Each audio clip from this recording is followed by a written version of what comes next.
Hello friends, welcome to your first lecture of 12th Organization of Commerce and Management. 12th OCM का syllabus जो है हम ये आज के सेशन से स्टार्ट कर रहे हैं.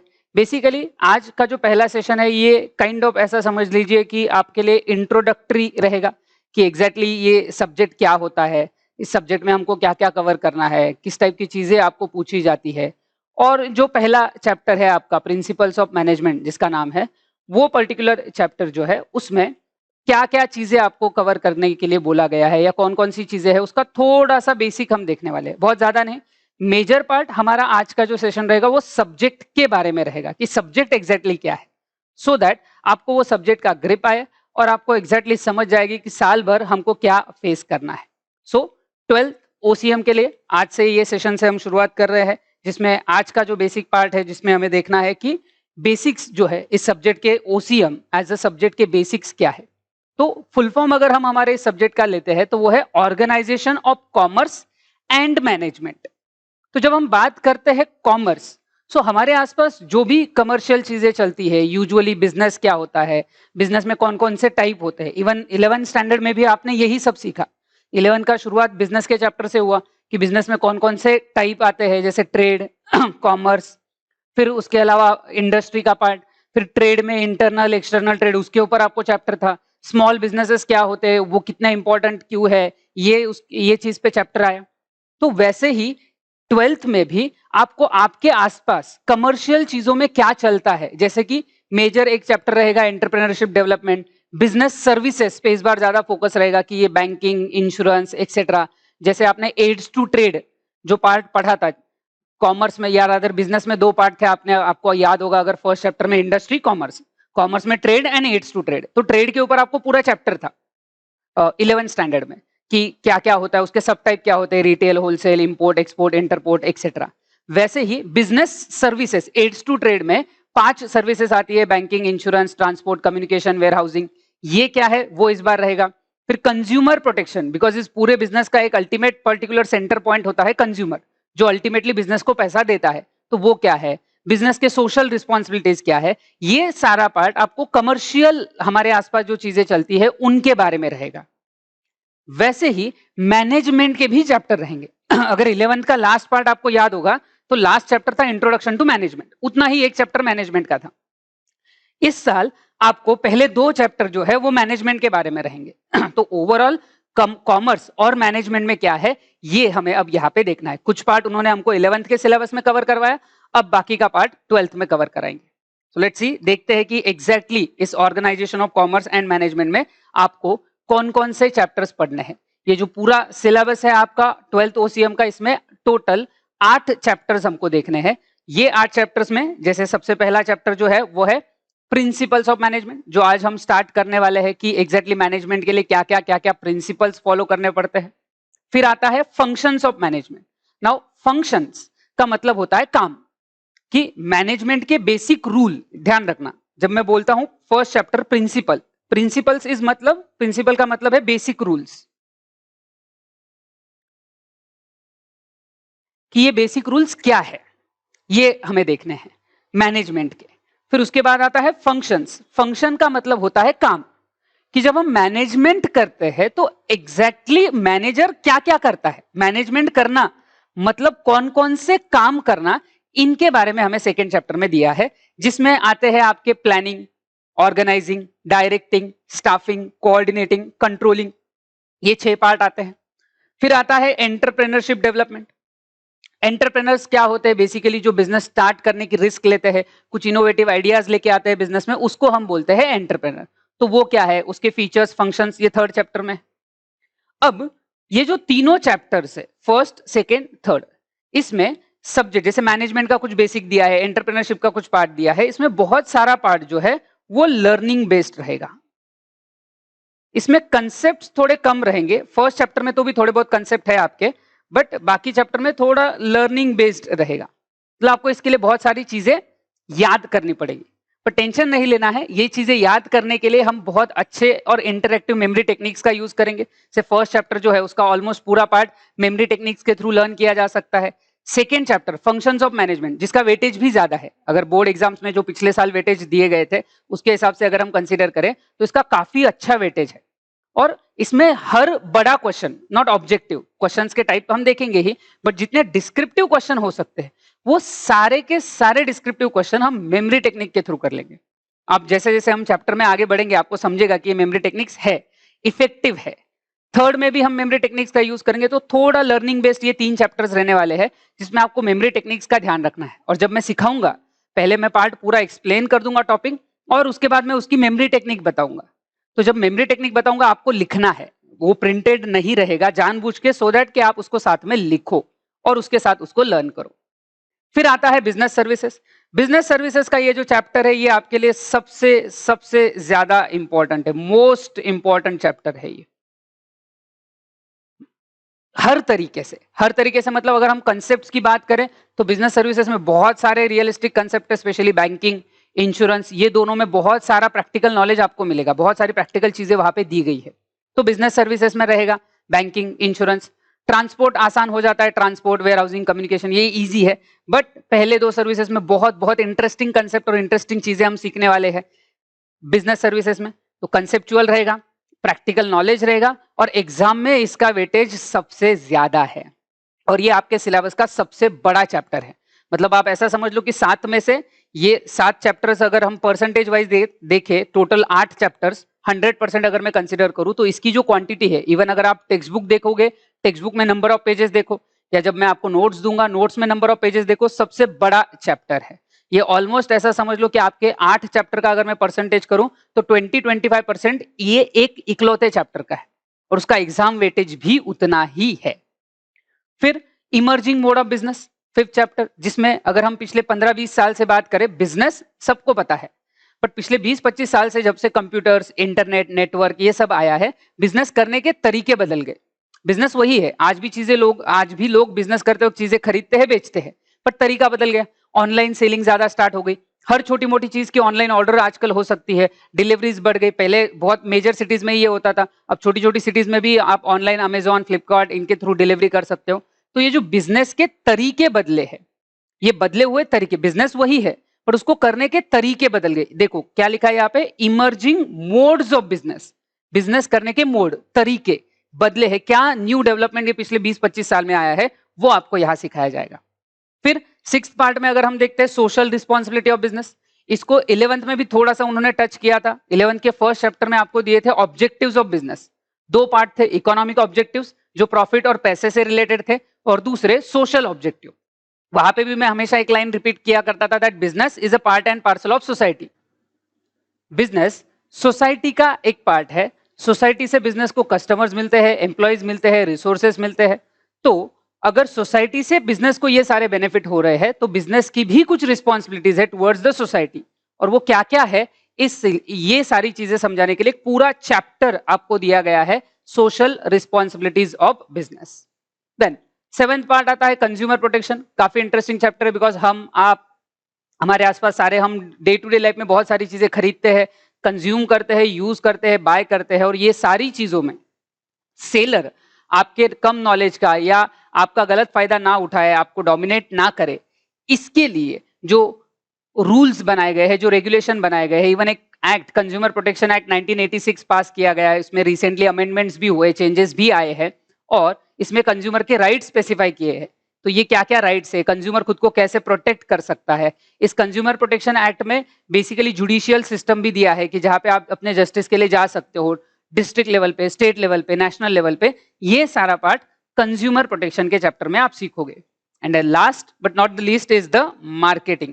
अब मार्केटिंग जो है ये बेसिकली एग्जैक्टली कैसे प्रोडक्ट मार्केट तक लाया जाता है। यूजुअली कोई भी इन जनरल जब हम नॉर्मल सेंस में बात करते हैं मार्केटिंग, तो एडवर्टाइजमेंट करना मतलब मार्केटिंग करना, ऐसा लोग समझते हैं। बट याद रखना, एडवर्टाइजमेंट करना is the one part of marketing. Marketing मतलब सिर्फ एडवर्टाइजमेंट नहीं है। Right from the development of product develop करते वक्त कि वो कैसा होना चाहिए, सो दैट कस्टमर उसको खरीदे। फिर कस्टमर अगर खरीदना चाहता है तो उस तक पहुंचो, not only through advertisement but physically उस तक ये सर्विस या गुड्स कैसे पहुंचेंगे। ये सारा जो प्रोसेस होता है, ये पूरा प्रोसेस मार्केटिंग का पार्ट है। तो मार्केटिंग में सिर्फ एडवर्टाइजमेंट नहीं है, और भी फैक्टर्स होते हैं। ये जो सारा पार्ट है ये आपको इस सिलेबस में पढ़ाया जाएगा। तो बेसिकली अगर हम ओवरव्यू करते हैं, तो ये जो सारे चैप्टर्स है 8 चैप्टर्स आपके 100 मार्क के सिलेबस के लिए रहेंगे जो हमें इस साल पढ़ने हैं। सबको मैंने थोड़ा थोड़ा ब्रीफली एक्सप्लेन किया ही है। आज जैसे कि मैंने पहले भी बोला हम सिर्फ बेसिक्स देखने वाले हैं सो दैट आपको सिंप्लीफाइड वे में समझ जाए कि एग्जैक्टली ये सिलेबस क्या है। आगे बढ़ेंगे। एग्जाम स्ट्रक्चर की बात करते हैं तो टोटल वैसे आपका देखा जाए तो पेपर जो है या टोटल वेटेज जो है उसका just a second, yes 100 marks का है। 100 मार्क टोटल रहेगी जिसमें से 80 मार्क्स का पेपर रहेगा आपको जो फाइनल एग्जाम में देना रहेगा। अब आप ये सोच सकते हो सर इस साल तो पेपर कैंसिल हो गए अगले साल होंगे, ऐसा जरूरी नहीं। तो ये 80 मार्क के पेपर जो है आपको फाइनल बोर्ड एग्जाम में देने पड़ते हैं जिसके लिए आपको 3 घंटे का टाइम मिलता है। और ये जो 20 मार्क्स होते हैं इसके लिए इंटरनल एग्जाम्स होती है। अब ये इंटरनल एग्जाम का वेटेज थोड़ा सा अलग अलग तरीके से फॉलो किया जाता है। जैसे कुछ एग्जाम्स भी होंगे आपके, यूनिट टेस्ट वगैरह होते हैं, प्लस फाइनल इंटरनल एग्जाम्स भी होंगे। उसके अलावा आपको बहुत बार ऐसा हो सकता है कि कोई असाइनमेंट्स या प्रोजेक्ट्स भी दिए जाए। अलग अलग कॉलेज में थोड़ा सिस्टम वैसा भी है कि कहीं पे असाइनमेंट, प्रोजेक्ट्स, आपका अटेंडेंस, इस सारे बेसिस पे आपको ये 20 मार्क्स मिलते हैं। अब ये 20 मार्क्स के लिए जो क्वेश्चन वाला पार्ट है वो हमारे सिलेबस में कवर हो ही जाएगा। असाइनमेंट, अटेंडेंस, इसका पार्ट थोड़ा आपको हैंडल करना रहेगा। तो ये 100 मार्क का पेपर है बट जिसमें से 80 मार्क्स एक्सटर्नल एग्जाम होती है और 20 मार्क्स इंटरनल। ये 80 मार्क्स के लिए आपको 3 घंटे के पेपर रहते हैं और ये 3 घंटे में आपको लिखना होता है। अब याद रखना ये 80 मार्क का पेपर 3 घंटे में कंप्लीट करना ये काफी बड़ा टास्क होता है बिकॉज हम स्टेट बोर्ड में देख रहे हैं। और याद रखना स्टेट बोर्ड में क्वांटिटी का बहुत इंपॉर्टेंस होता है। ऑब्वियसली क्वालिटी लगेगी ही बट क्वालिटी के साथ साथ आपको अच्छा खासा क्वांटिटी भी आंसर्स में लिखना पड़ता है। कौन से आंसर में, क्वेश्चन में कितना आंसर लिखना आता है, कितने पॉइंट्स आने चाहिए, ये सब हम डिस्कस करेंगे। बट ये ध्यान रखना इसके लिए आपको राइटिंग प्रैक्टिस ये काफी इफिशिएंटली करनी पड़ेगी। जब जब हम सीखेंगे हमारे सीखने के साथ साथ ही आपको ये राइटिंग प्रैक्टिस करनी है। एग्जाम स्ट्रक्चर के बाद एक आगे बढ़ने के पहले आपको एक छोटी सी चीज दिखाना मैं प्रेफर करूंगा। एक छोटी सी चीज रहेगी, छोटा सा क्लिप है, आप देखो फिर मैं आपको बताऊंगा कि हम एग्जैक्टली ये क्यों देख रहे हैं। अब तू बंबई का बादशाह बनेगा। समंदर कितना गहरा है? क्या गहराई जाने बिना इस पर राज नहीं किया जा सकता। चलो उतर के माप ही लेते हैं। तो जो क्लिप आपने अभी देखा आई होप आप सब लोग नॉर्मली जानते हैं केजीएफ मूवी का ये पर्टिकुलर पार्ट है जहाँ पे जो हीरो है यश स्टार या रादर मूवी का नाम अगर हम बात करें तो रॉकी भाई, वो ये बताने की कोशिश कर रहे हैं कि समंदर कितना गहरा है जाने बिना उस पर राज नहीं किया जा सकता।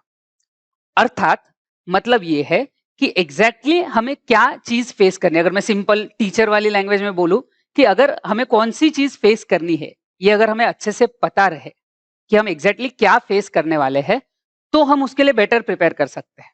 कि इसीलिए आपका चैप्टर या सिलेबस, जैसे आज का इंट्रोडक्टरी ही सेशन है बट सिलेबस स्टार्ट करने के पहले स्पेशली ओसीएम सब्जेक्ट के लिए मैं प्रेफर करूंगा कि आपका जो पेपर पैटर्न है वो आपको पता रहे कि कौन से टाइप के क्वेश्चंस आने वाले। पर सिंपल है ना, क्योंकि जब मैं लेक्चर्स बनाता हूं या आप लेक्चर्स देखोगे, इवन अगर ऑफलाइन का चांस मिला और हम आमने सामने इस लेक्चर्स को प्रिपेयर करेंगे, ये चैप्टर्स को प्रिपेयर करेंगे, तो प्रिपेयर करते वक्त हमें अगर पता रहे कि एग्जैक्टली किस एंगल से क्वेश्चंस पूछे जाते हैं, क्या तरीका होता है क्वेश्चंस का, तो फिर आपके लिए ये सिचुएशंस काफी कंफर्टेबल हो जाती है और काफी आसानी से फिर आप इसको हैंडल कर पाओगे। और इसीलिए फर्स्ट ही सेशन में हम क्वेश्चन पैटर्न, पेपर पैटर्न देखेंगे कि एग्जैक्टली 80 मार्क्स का कैसा रहेगा। याद रखना स्टेट बोर्ड ने चैप्टर वाइज वेटेज भी इशू किया हुआ है। चैप्टर वाइज वेटेज हम सिलेबस के साथ साथ और सिलेबस के बाद में देखेंगे बिकॉज ये सारे सिचुएशंस में जैसे लास्ट ईयर ऐसा हुआ था कि 25% सिलेबस रिड्यूस कर दिया था। अब इस साल ऐसा कोई नोटिफिकेशन अभी तक नहीं है कि सिलेबस रिड्यूस होने वाला है क्या।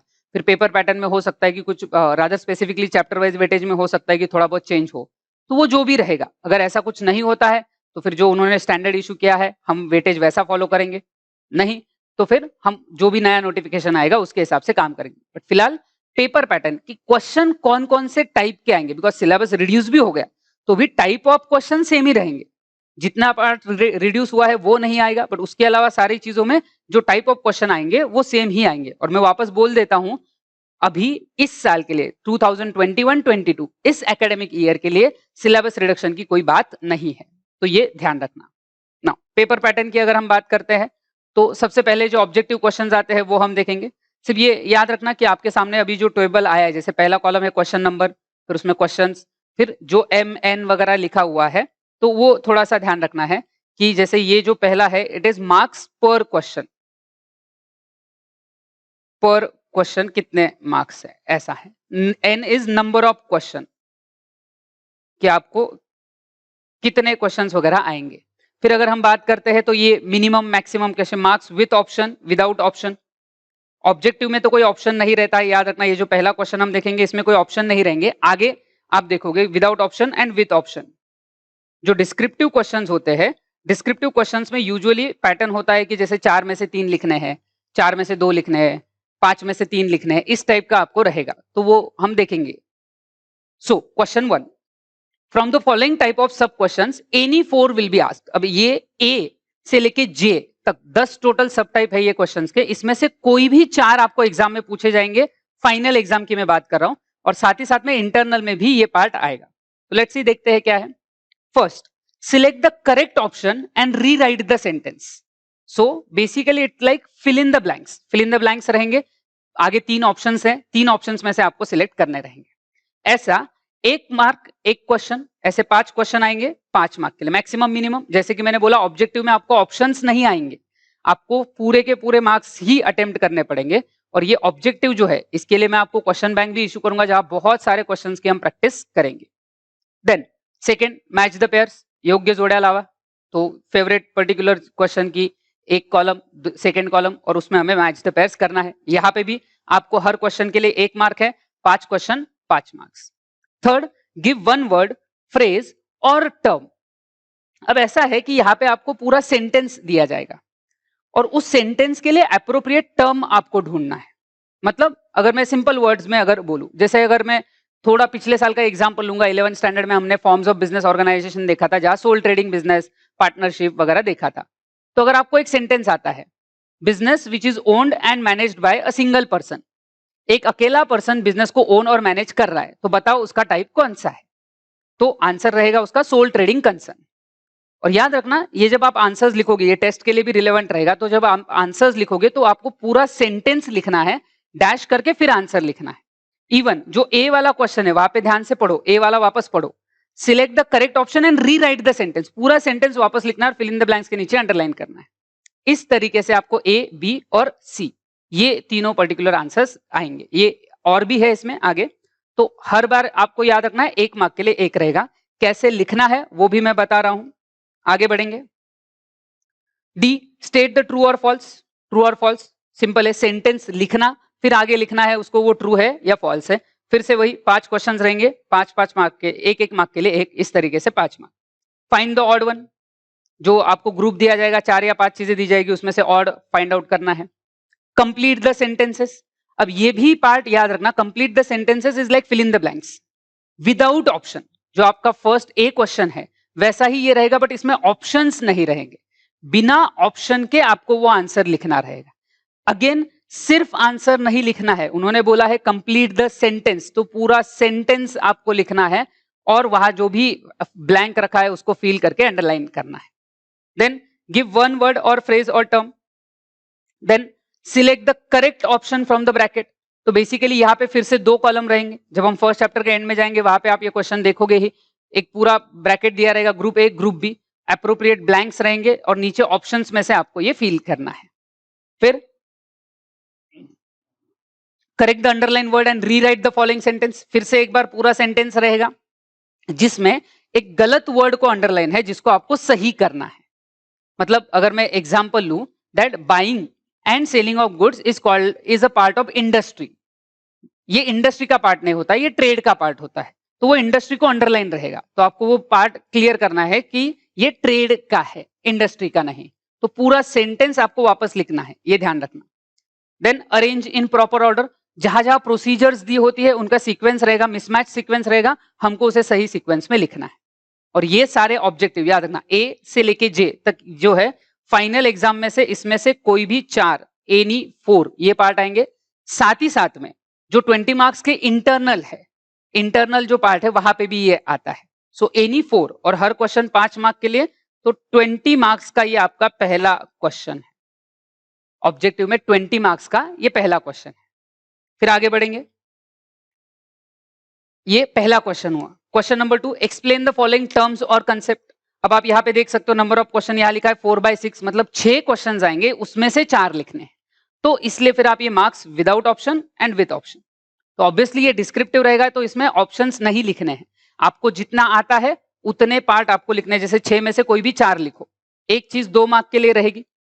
Then third, study the following case और situation and express your opinion. ये काफी इंटरेस्टिंग क्वेश्चन होता है, बिकॉज मतलब मेरे हिसाब से ये जो न्यू सिलेबस उन्होंने ऐड किया, इवन इकोनॉमिक्स में ओसी एसपी हर सब्जेक्ट में इस टाइप का क्वेश्चन आया है, which is a good thing. Because आपको एक सिचुएशन देते हैं, प्रैक्टिकल सिचुएशंस देते हैं, और उस सिचुएशन के बेसिस पे क्वेश्चन बनाना है, उस सिचुएशन पे आंसर ढूंढना है आपको।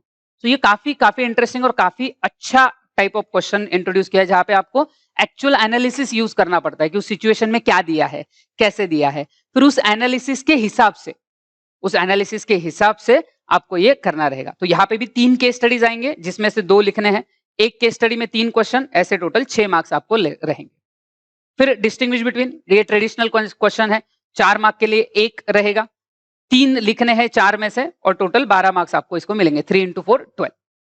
तो अब अगर हम इसकी बात करते हैं, तो डिस्टिंग्विश बिटवीन जब 4 मार्क के लिए आता है, तो एक 7 से 8 पॉइंट डिस्टिंग्विश बिटवीन के आपको लिखना एक्सपेक्टेड है। तो बहुत सारे पॉइंट्स बनाए जा सकते हैं, जब हम देखेंगे टॉपिक्स में तो आप समझ जाओगे।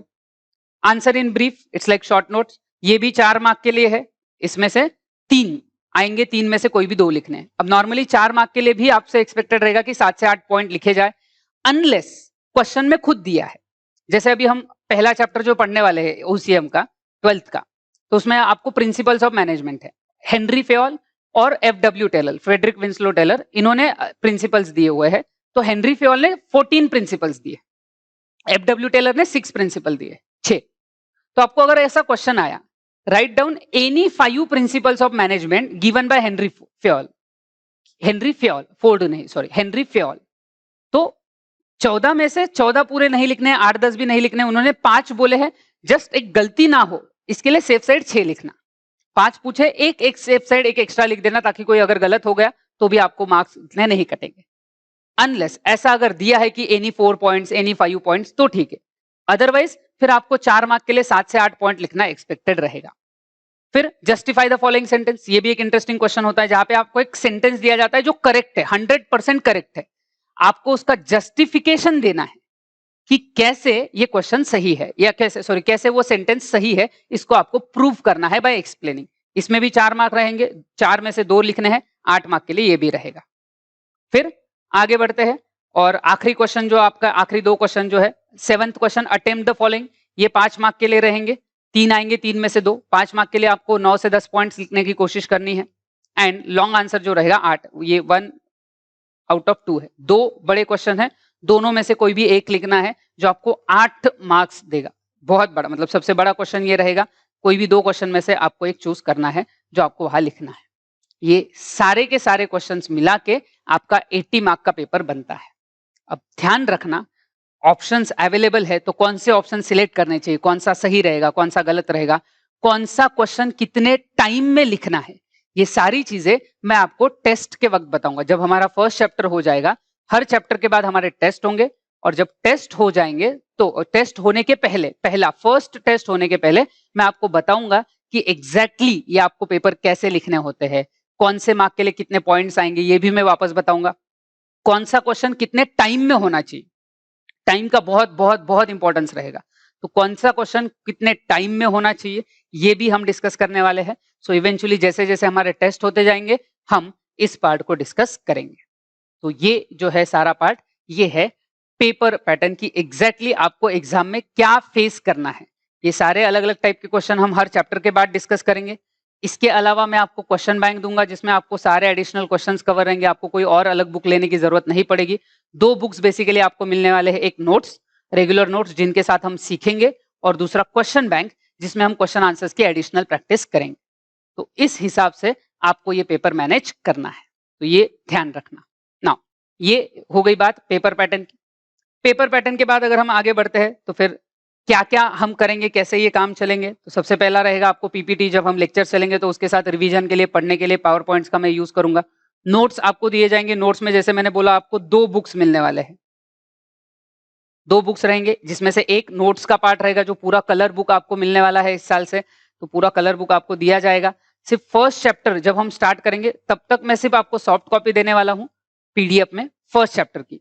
फर्स्ट चैप्टर कंप्लीट होते होते, बिकॉज इन प्रोसेस है और ये सब सिचुएशन में जो कोविड का पार्ट है, धीरे धीरे चीजें स्टार्ट हो रही है, तो ऑर्डर्स में है ये पेंडिंग।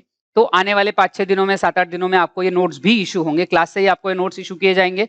तो पहला पार्ट जो है उसका वर्क, पहला बुक नोट्स का, वो आपको अभी 7-8 दिन में मिलेगा और क्वेश्चन बैंक आपको थोड़े और दिनों के बाद मिलेगा। तो ये 2 बुक्स मिलेंगे आपको, रादर हर सब्जेक्ट के लिए रहेगा ये, इको ओसी सबके लिए। क्वेश्चन एंड आंसर सेशंस रहेंगे, स्पेसिफिकली हम क्वेश्चन आंसर्स रोज हमारा जो पार्ट चलेगा उसके साथ में रिवाइज करूंगा।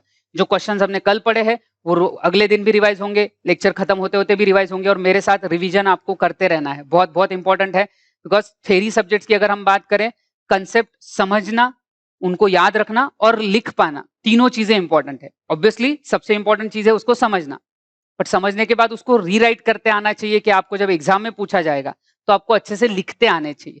और इसीलिए फिर आपको मेरे साथ ये रिविजन्स की प्रैक्टिस करनी है। एंड देन टेस्ट रहेंगे आपके, जो भी आपके पार्ट चैप्टर वाइज आपके टेस्ट होते रहेंगे।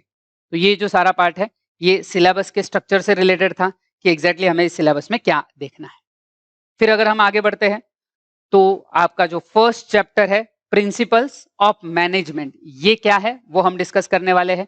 इसका थोड़ा सा बेसिक पार्ट हम आज डिस्कस करेंगे। इसका जो मेजर क्वेश्चन है वो भले ही कल स्टार्ट होगा, बट बेसिक पार्ट जो है वो मैं आज ही डिस्कस करने वाला हूं। तो ध्यान रखना है प्रिंसिपल्स ऑफ मैनेजमेंट।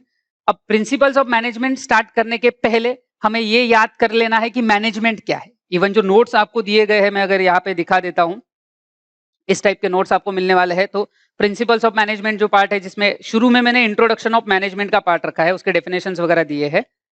यहां तक का जो पार्ट है introduction to principles of management के पहले तक का पार्ट,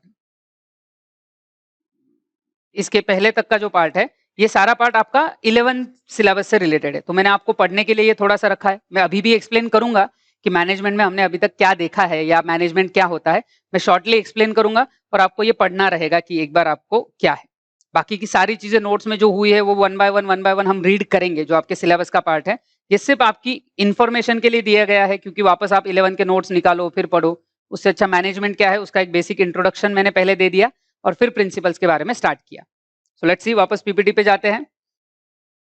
सो 11th ओसीएम का पार्ट है थोड़ा सा व्हाट इज मैनेजमेंट। तो मैनेजमेंट के हमने अलग अलग डेफिनेशंस भी वहां देखे हैं। तो पहले डेफिनेशन की तरफ जाते हैं, मेरी पार्कर फलेट। इनके हिसाब से management is an art of getting things done through others. अब ध्यान रखना, बहुत स्मार्टली उन्होंने बोला है कि मैनेजमेंट एक आर्ट है, मैनेजमेंट एक कला है। और किस चीज की कला है? Getting things done through others, दूसरों से काम करवा के लेना, खुद नहीं करना, करवा के लेना। तो उस चीज को, उस स्किल को बोला गया है मैनेजमेंट। हम जितने भी बड़े बड़े सक्सेसफुल एंटरप्रेन्योर्स देखते हैं, बड़े बड़े लोग देखते हैं, तो उनके अंदर ये मैनेजमेंट की कला है कि मैनेजर जो है वो बॉस है, वो ऑब्वियसली वो हायर अथॉरिटीज को भी रिपोर्ट करता है, बट उसके अंडर सबऑर्डिनेट्स काम करते हैं और उन सबऑर्डिनेट से काम करवा के लेना। हर पर्सन हर काम खुद नहीं कर सकता।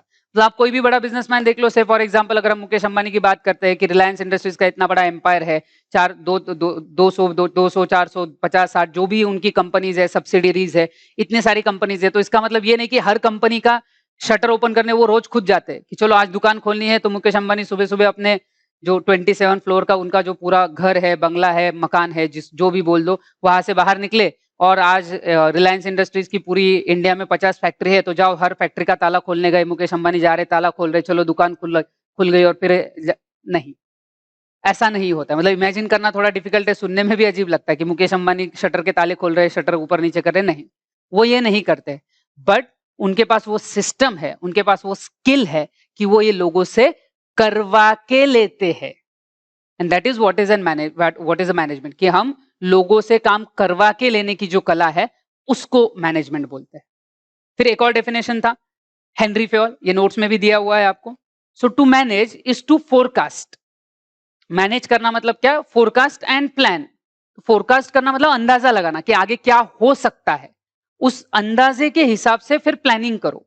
टू ऑर्गेनाइज, काम करने के लिए जो जो रिसोर्सेस लगते हैं, जैसे land, labour, capital, factors of production हम जिनको इकोनॉमिक्स में बोलते हैं, उन सबको एक साथ लाना। टू कमांड, उनको ऑर्डर्स देना, डायरेक्ट करना। To coordinate and to control, यही सारी चीजें हमें सेकेंड चैप्टर में देखनी है। Functions of management, planning, organising, directing, coordinating, controlling, staffing, ये सारी चीजें करना मतलब मैनेजमेंट है। तो अगर आप प्लानिंग करते हो, ऑर्गेनाइजिंग करते हो, डायरेक्टिंग, स्टाफिंग, कोऑर्डिनेटिंग, कंट्रोलिंग, मतलब आप मैनेजमेंट कर रहे हो। अब ये सारी चीजें क्या है? ये हम सेकेंड चैप्टर में पढ़ने ही वाले हैं। तो ये बेसिकली मैनेजमेंट का पार्ट है। सो मैनेजमेंट बेसिकली शुरुआत इस जगह से हुई थी कि कोई भी काम डन करना, कोई भी काम पूरा करना, ये मैनेजमेंट होगा।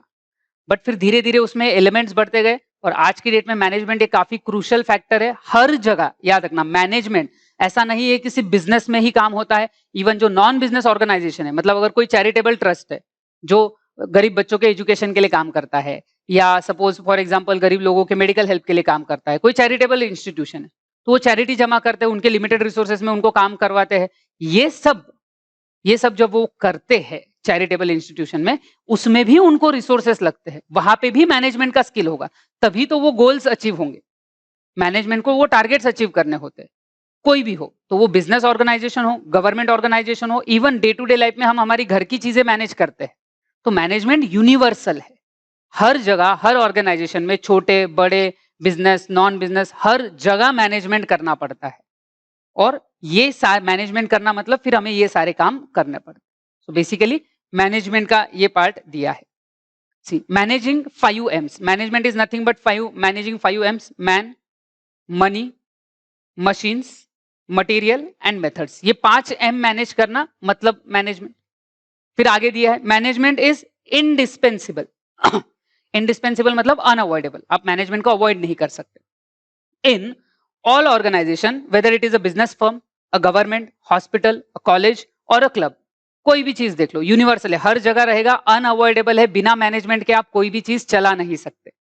Management is a creative force which helps in the optimum utilisation of resources. Resources का ऑप्टिमम यूटिलाइजेशन करना मतलब कम से कम रिसोर्सेज में ज्यादा से ज्यादा चीजें अचीव करना, वेस्टेज ना करना, उसको हम बोलते हैं ऑप्टिमम यूटिलाइजेशन। और मैनेजमेंट का टारगेट वही है कि कम से कम रिसोर्सेस में जो ऑब्जेक्टिव्स हमने डिसाइड किए हैं, उन ऑब्जेक्टिव्स को अचीव करने के लिए मैनेजमेंट काम करता है। अब ये मैनेजमेंट हो गया। अब ये मैनेजमेंट करने के कुछ बेसिक फंडामेंटल रूल्स हैं जिनको हम बोलते हैं प्रिंसिपल्स। और याद रखना, प्रिंसिपल ये सिर्फ मैनेजमेंट में होते हैं ऐसा नहीं, हर चीज के अपने बेसिक फंडामेंटल रूल्स होते हैं जिनके ऊपर वो स्टडी खड़ा होता है। जैसे अगर मैं बात करूं, इवन अकाउंट्स आप पढ़ते हो तो अकाउंट्स के भी बेसिक प्रिंसिपल है, बेसिक रूल है। से फॉर एग्जांपल आप अकाउंट्स के गोल्डन रूल पढ़ते हो, दैट रियल अकाउंट है तो debit what comes in, credit what goes out. Personal account है तो हम बोलते हैं debit the receiver, credit the giver. Nominal account है तो debit all the expenses and losses, credit all the income and gains. ये आपने अकाउंट में सीखा है। तो ये क्या है? Basic rule. और वही रूल फॉलो करके आपको अकाउंटिंग करनी है। बिना वो रूल्स फॉलो किए आप अकाउंटिंग कर ही नहीं सकते। और अगर आप करोगे, मतलब आप वो रूल्स गलत अप्लाई कर दोगे, तो आपका अकाउंटिंग का जो अल्टीमेट रिजल्ट है वो सही नहीं रहेगा। मतलब जो प्रॉफिट एंड लॉस आप ढूंढोगे वो गलत निकलेगा। इवन आप P&L बनाते वक्त भी और भी बाकी प्रिंसिपल्स फॉलो करते हो। जैसे फॉर एग्जांपल अगर हम अक्रूड कंसेप्ट की बात करें, जहां पे आप outstanding income, advance income, outstanding expenses, ये सारे एडजस्टमेंट्स करते हो, ये भी अकाउंटिंग प्रिंसिपल है कि एक साल में उसी साल का हिसाब आना चाहिए। अब ये सारे रूल्स है, आप अकाउंटेंट अगर उनको गलत अप्लाई करेगा तो अकाउंटिंग गलत होगी। सेम मैनेजमेंट में है कि मैनेजमेंट बेटर कैसे हो सकता है इसके प्रिंसिपल्स है, ट्राइड एंड टेस्टेड है। ऐसा नहीं कि किसी दिन उठे और दे दिए प्रिंसिपल, नहीं, उन्होंने सोच समझ के ये प्रिंसिपल्स दिए हुए, सोच समझ के बना के उनको रिसर्च करके फिर ये प्रिंसिपल्स दिए हैं। तो ये काफी बने बनाए प्रॉपर प्रिंसिपल्स है। अब मैनेजमेंट अगर उनको सही अप्लाई करेगा, मैनेजर उसको सही अप्लाई करेगा तो वो सक्सेसफुल रहेगा। अगर वो उनको अच्छे से अप्लाई नहीं करेगा तो वो गलत हो जाएगा, वो टारगेट अचीव नहीं होंगे। तो ये प्रिंसिपल बेसिक फंडामेंटल रूल है जो मैनेजर्स ने फॉलो करने चाहिए। Let's see, principle is defined as fundamental truth, base or proposition that serves as the foundation for a system of a belief or behavior or for a chain of reasoning। कि कोई भी काम करने का सबसे base, fundamental truth, that serves as the foundation, base है वो, for a system of belief और बिहेवियर और for a chain of reasoning. तो जो भी आप काम करते हो तो क्यों ऐसा करना, उसके पीछे जो अल्टीमेट रीजन है, लॉजिक है, बेस है, वो होता है आपका principal. In simple word, techniques or system which give one directional result are called as principles. These principles are universal, ध्यान से सुनना, universal and applicable everywhere। हर जगह, हर सिचुएशन में आप ये प्रिंसिपल्स अप्लाई करते हो। भले भी जैसे अकाउंट की बात करें, दुनिया में कहीं पे भी जाओ, जो 3 बेसिक गोल्डन रूल है अकाउंटिंग के वही रहेंगे। आप वो कहीं पे भी सीखो, आपको अप्लाई सेम ही करना है। सेम मैनेजमेंट का भी रहेगा, मैनेजमेंट के भी प्रिंसिपल्स यूनिवर्सल है, हर जगह उनका एप्लीकेशन रहेगा। रिजल्ट्स अलग अलग हो सकते हैं क्योंकि सिचुएशन अलग है, हर बिजनेस की प्रॉब्लम अलग होती है, हर ऑर्गेनाइजेशन की प्रॉब्लम अलग है, तो हर प्रॉब्लम के हिसाब से हमें वो प्रिंसिपल्स अप्लाई करने पड़ते हैं। सो ये जो पार्ट है ये है प्रिंसिपल्स एग्जैक्टली क्या है। अब हम नोट्स में जाएंगे। अब ध्यान रखना ऐसा होगा कि मैं पहले पॉइंट्स का एक्सप्लेनेशन करूंगा कि एग्जैक्टली उस पॉइंट में क्या लिखा है, और उसके बाद फिर हम उसका रीड भी करेंगे नोट्स में से। सो दोनों होगा पहले एक्सप्लेनेशन होगा, फिर हम रीडिंग पे जाएंगे, और फिर लर्निंग। सो समझना, रीड करना, और फिर साथ में लर्न करना, ये हमें अप्लाई करना है। और जैसे कि मैंने बोला राइटिंग प्रैक्टिस इंपॉर्टेंट है, तो ये रूल याद रखना है आपको कि जितना मैं रोज पढ़ाऊं लेक्चर होने के इमीडिएटली बाद उतना पार्ट आपको लिखना है। ऑब्वियसली ये जो इंट्रोडक्शन टू मैनेजमेंट ये आपके सेल्फ रीडिंग के लिए है, ये वाला पार्ट यहाँ तक जो मैंने हाईलाइट किया था, क्योंकि ये 11th का है तो ये नहीं लिखा चलेगा, सिर्फ पढ़ा तो भी चलेगा। जहां मैंने हाईलाइट किया है introduction to principles of management, उसके ऊपर जो 11th का बेसिक है, वहां से आगे का जो पार्ट है introduction to principles of management, यहां से आगे का पार्ट, तो जितना मैं पढ़ाता हूं रोज उतना पार्ट आपको लिखना है।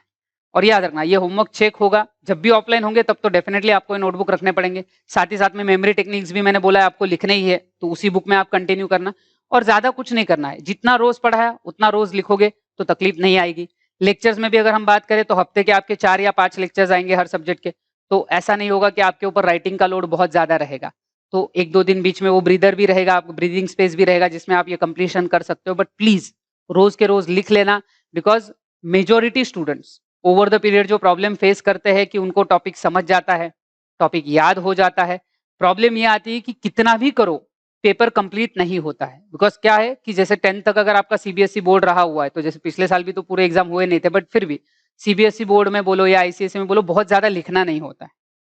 तो जो सीबीएसई बोर्ड से स्टेट बोर्ड में आए हैं वो तो बहुत अच्छे से ये राइटिंग प्रैक्टिस करो, बिकॉज बिना उस प्रैक्टिस के आप वो पेपर कंप्लीट नहीं कर पाओगे, बहुत लिखना पड़ता है। और आगे जाके ये बढ़ेगा ही, मतलब आगे आप ग्रेजुएशन के लिए जाओगे, सीए सीएस या किसी और कोर्स के लिए जाओगे, तो पेपर की लेंथ छोटी नहीं होने वाली, अब वो बढ़ते ही जाएंगे और लंबे चलते जाएंगे। तो ये आदत रखो, बहुत बहुत काम आएगी। सो रोज जितना मैं पढ़ाता हूँ उतना आपको लिखना है। मैं पहले दिन के लिए ये बोल रहा हूँ कि जो 11th का बेसिक मैंने आपको दिया है मैनेजमेंट का, वो आपको रीड करना है, सिर्फ रीडिंग रखना है, बट वहां से आगे की चीजें पढ़नी है। लेट्स सी क्या दिया है उन्होंने, ये introduction to principles of management, और उसके पार्ट में क्या दिया है उतना हम पढ़ेंगे, फिर बाद में आगे बढ़ेंगे। See in every type of business organisation, non business organisation and even in social life, ध्यान रखना business organisation, non business organisation and even social life, management is required. हमने देखा management is indispensable, unavoidable, universal, हर जगह apply होता है। Management is the key to success in achievement of a goal. तो जितना अच्छा मैनेजमेंट करोगे उतना ज्यादा सक्सेसफुल होंगे। Management is considered as one of the required sources of business organization like machine, material, money. For establishing coordination between all other resources of organization, one needs to know about the management. हमने देखा ना management is an art of getting work done through others. तो resources है, मतलब for example आपको कोई business करना है, प्रोडक्शन करना है, तो आपको मशीन चाहिए, रॉ मटेरियल चाहिए, लेबर चाहिए। अब आपके पास मशीन है, लेबर है, रॉ मटेरियल है, उनको खरीदने के लिए पैसा है, बट ये अपने आप काम नहीं करते हैं। मतलब आपने एक साइड मशीन रख दी, एक साइड आदमी खड़ा कर दिया और मशीन चालू हो गई, काम हो रहा है, नहीं, उनसे काम करवाना पड़ता है, उन लोगों को बोल के वो काम करवाना पड़ता है, तब जाके मैनेजमेंट होता है। Therefore, it is observed that the importance of management is growing rapidly. बिना मैनेजमेंट के बिजनेस नहीं होगा, बाकी रिसोर्सेस को काम पे लगाना पड़ता है। Various management thinkers have introduced different management theories as per their field observation and systematic study. तो अलग अलग एक्सपर्ट ने अलग अलग थ्योरीज दी है। हमारे सिलेबस में 2 एक्सपर्ट्स की बात हम करेंगे, Henry Fayol and Frederick Winslow Taylor. There are various principles, theories and techniques of management which give results in same direction, but its use is varying, changing from organization to organization, situation to situation and person to person. अब ये थोड़ा सा ध्यान रखना कि ये जो principles है ये हर सिचुएशन में सेम नहीं है, बिकॉज हर बिजनेस का प्रॉब्लम सेम नहीं। जैसे अगर कोई बिजनेस नया है तो उस बिजनेस का गोल है कि मार्केट में सेटल हो, एक बार सेटल हो जाएंगे फिर धीरे धीरे धीरे पैसा रिकवर करना स्टार्ट होगा। कोई ऑलरेडी बहुत सक्सेसफुल बिजनेस है, उनको नए ब्रांचेस स्टार्ट करने हैं, उनका गोल अलग है। डाइवर्सिफिकेशन करना है, मतलब आप ऑलरेडी एक टाइप का बिजनेस कर रहे हो, अब आपको दूसरे टाइप में इन्वेस्ट करना है, डाइवर्सिफाई करना, ऐसा बोलते हैं। तो हर बिजनेस की या हर ऑर्गेनाइजेशन की पॉलिसीज अलग है, टारगेट्स अलग है, और उन टारगेट्स के हिसाब से, उन पॉलिसीज के हिसाब से काम करना है। तो प्रिंसिपल जो है उनका एप्लीकेशन वेरी होगा, चेंज होगा। वराइंग होना मतलब चेंजिंग रहेगा, from organisation to organisation, situation to situation and person to person. मतलब ये सिचुएशन टू सिचुएशन बदलता है, इसीलिए हम इसको बोलते हैं कि ये रिलेटिव है। ये रिलेटिव कंसेप्ट है कि सिचुएशन के हिसाब से हमें अप्लाई करना पड़ता है। In brief, short, management sets the strategic goals in accordance with the vision mission of the organization and make decision in how the overall organization will operate. तो ऑर्गेनाइजेशन का विजन मिशन क्या है? Basically goals. एक point हम पढ़ेंगे या आपने management features में पढ़ा होगा, मैनेजमेंट इज गोल ओरिएंटेड, कि टारगेट है और वो अचीव करने के लिए मैनेजमेंट हेल्प करेगा। Management is often included as a factor of production. It harmonises, harmonise करना, एक साथ लेके आना, all functions of business organization such as planning, organizing, staffing, coordinating and controlling which are termed as functions of management. तो management में आपको एक ही काम करना है ऐसा नहीं है, आपको प्लानिंग भी करना है, ऑर्गेनाइजिंग, स्टाफिंग, कोऑर्डिनेटिंग, ये सब करना है। ये सारे factors, there are other functions, हम नेक्स्ट चैप्टर में देखने ही वाले हैं। Now meaning and definition of principle. While achieving goal of an individual or an organization, it is always important to use different systems or technique. तो हर problem के लिए same technique नहीं, अलग अलग टेक्निक्स हैं। Some of these techniques are accepted universally, hence they are called as principle. हर जगह वो अप्लाई हो रहे हैं, हर जगह वो ट्रूथ है या हर जगह वो फायदेमंद है ये प्रिंसिपल्स, और इसीलिए वो फॉलो होते हैं। It provide guideline to manager to conduct all organisational activities on specific basis. It helps the manager to take effective decision and to achieve the organisational goals. तो प्रॉपर डिसीजन लेना और goals achieve करने के लिए ये principal काम आते हैं। Now principle is defined as fundamental truth or proposition that serves as the foundation for a system of a belief और बिहेवियर और for a chain of reasoning. तो यही डेफिनेशन हमने पहले भी देखा था स्लाइड पे। इन सिंपल वर्ड्स उसका मतलब दिया है उन्होंने, टेक्निक और system which give one directional result, जो हम अचीव करना चाहते हैं, are called as principle. These principles are universal and applicable everywhere. Due to the basis of principle, managers need to work on a trial and error basis. Need not to work, क्योंकि already principal बना हुआ है, आपको already guideline मिला है कि ये काम ऐसे करो। जैसे हम आगे देखेंगे डिवीजन ऑफ वर्क, ये प्रिंसिपल है जो हेनरी फेयोल ने दिया है कि एक आदमी से सारे काम मत कराओ, क्योंकि वो कहीं पे भी एक्सपर्ट नहीं बनेगा। मतलब आपके पास 10 काम है और 10 के 10 काम एक ही आदमी कर रहा है, तो वैसा नहीं होगा। आप ये 10 काम जो है वो डिवाइड करो लोगों के बीच में, तो उनकी एक्सपर्टीज बढ़ती है और इफिशिएंसी बढ़ेगी। अब ये रूल है, ये वेल डेवलप है, ऑलरेडी ट्राइड एंड टेस्टेड है। तो ऑलरेडी अगर ट्राइड एंड टेस्टेड है तो मैनेजर्स को वो डायरेक्टली फॉलो करना है, उनको खुद ट्रायल एंड एरर करने की जरूरत नहीं। ये प्रिंसिपल वेल टेस्टेड है, जो भी हम पढ़ेंगे आएंगे आगे, ये सारे प्रिंसिपल्स वेल टेस्टेड है, तो इसीलिए हमें उनके बारे में देखने की जरूरत नहीं। For example, in cricket or in any other game, total play is designed and divided between the players according to their qualities and capabilities. In terms of management, it is called as division of work, which is one of the principle of management. जैसे cricket का example दिया है, cricket team में ऐसा है कि 11 के 11 batsman नहीं हो सकते, क्योंकि 11 के 11 अगर बैटिंग में एक्सपर्ट है, सारे के सारे सिर्फ बैटिंग करें, फिर जब बॉलिंग करेंगे तब क्या करेंगे? तो इसीलिए आपको टीम का बैलेंस रखना पड़ता है कि आपके पास अच्छे बैट्समैन होने चाहिए, अच्छे बॉलर्स होने चाहिए, इवन ऑलराउंडर्स भी रखते हैं। ऑलराउंडर भी होते हैं कि जो बैटिंग बॉलिंग दोनों कर सकते हैं, बट इसका मतलब ये नहीं कि 11 के 11 ऑलराउंडर भर लो, आपको एक्सपर्ट लगते हैं। आप एक ही आदमी से सारी क्वालिटीज एक्सपेक्ट नहीं कर सकते, और ये जितना क्रिकेट मैच में एप्लीकेबल है कि आप सेम आदमी से एक्सपेक्ट करो कि वो बॉलिंग भी करे बैटिंग भी करे, नहीं हो सकता। अगर वो बैट्समैन है तो उसका बैटिंग का परफॉर्मेंस इंपॉर्टेंट रहेगा, अगर वो बॉलर है तो बॉलिंग का रहेगा। पॉइंट ये है कि हर कोई अपने अपने इसमें एक्सपर्ट रहेगा, तो काम डिवाइड किया जा रहा है। एक पूरी मैच में बॉलिंग बैटिंग फील्डिंग सारी चीजें इंपॉर्टेंट है, और ये काम सबको मिला के ये रिस्पॉन्सिबिलिटीज उठानी है, किसी एक को नहीं। और अगर कोई एक ही है जो कर रहा है और बाकी कोई परफॉर्म नहीं कर रहा है, तो मैच जीतना मुश्किल हो जाएगा। सेम वे बिजनेस में भी बहुत सारे काम होते हैं। तो जैसे अकाउंटिंग है, मतलब अकाउंटिंग, फाइनेंस, ह्यूमन रिसोर्सेज को मैनेज करना, प्रोडक्शन, परचेज, सेल, अब ये सारे काम एक आदमी करता है तो मैनेज करना डिफिकल्ट हो जाता है। और स्मॉल स्केल पे ठीक है, इवन अगर आप थोड़ा सा पीछे जाते हैं, हम सोल ट्रेडिंग बिजनेस अगर आपको याद होगा तो उसके डीमेरिट में देखा था कि वो सिर्फ स्मॉल स्केल पे चलता है, लार्ज स्केल पे सोल ट्रेडिंग नहीं चल पाता, क्योंकि एक अकेला आदमी क्या क्या हैंडल करेगा। तो जब आप बड़े स्केल पे जाते हो तो आपको वर्क डिवाइड करना पड़ता है, और इसीलिए ये डिवीजन ऑफ वर्क का प्रिंसिपल काम आता है। तो ये ध्यान रखना है ये सारे बेसिक प्रिंसिपल्स क्या है वगैरह एक्सेट्रा। कल हम इसका next question proper question start करेंगे, nature of principle of management. ये स्टार्ट करने के पहले मैं दो तीन एग्जाम्पल आपको दूंगा, जैसे एक डिवीजन ऑफ वर्क वाला तो है ही, और दो तीन मैं एग्जाम्पल्स दूंगा जहां से आपको इनका नेचर और बाद में सिग्निफिकेंस इंपॉर्टेंस समझने में मदद होगी। सो आज का मेजर इंट्रोडक्टरी पार्ट था जिसमें हमने प्रिंसिपल्स के ऊपर बात की। इसमें कुछ डाउट आता है तो जरूर पूछो, डाउट्स भी हम कवर करते रहेंगे हमारे लेक्चर्स में, आगे आने वाले लेक्चर्स में हमारे डाउट्स भी कवर होते रहेंगे सो दैट आपको ये बेनिफिट होता रहे। सो अभी के लिए इस सेशन के लिए हम इतना ही देखेंगे, बाकी का कल। Thank you.